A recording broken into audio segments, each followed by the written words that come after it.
Ce qu'on a rapidement compris, c'est que le coronavirus entre par les voies respiratoires. Il utilise un récepteur appelé ACE2, très abondant dans les cellules de la muqueuse qui tapissent la cavité nasale et les poumons. Ce récepteur est la porte d'entrée qui permet au virus de coloniser ces cellules et de s'y multiplier.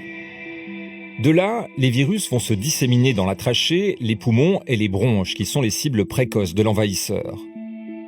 C'est ce qui provoque des symptômes grippaux comme la fièvre, le rhume, la toux et les difficultés respiratoires qui peuvent parfois s'aggraver en pneumonie et en détresse respiratoire aiguë.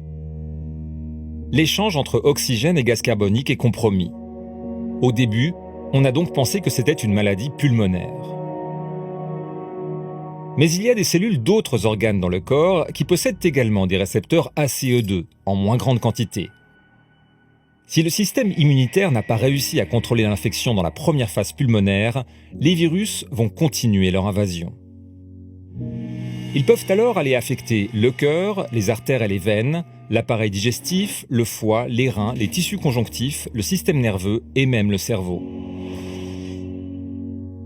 Chacun de nous a un système immunitaire unique qui va se défendre un peu différemment face au virus.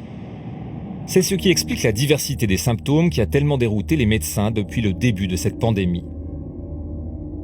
Le spectre va d'aucun symptôme à la catastrophe totale, en passant par des effets surprenants comme la perte du goût et de l'odorat.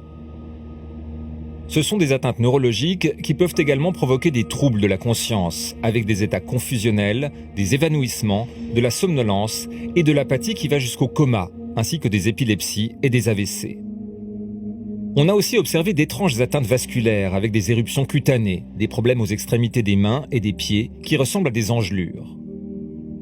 Après des symptômes grippaux parfois très légers, la santé de certains patients se dégrade soudain très brutalement sans signe annonciateur, généralement autour du 8e jour après les premiers signes de l'infection. C'est ce que les soignants redoutent.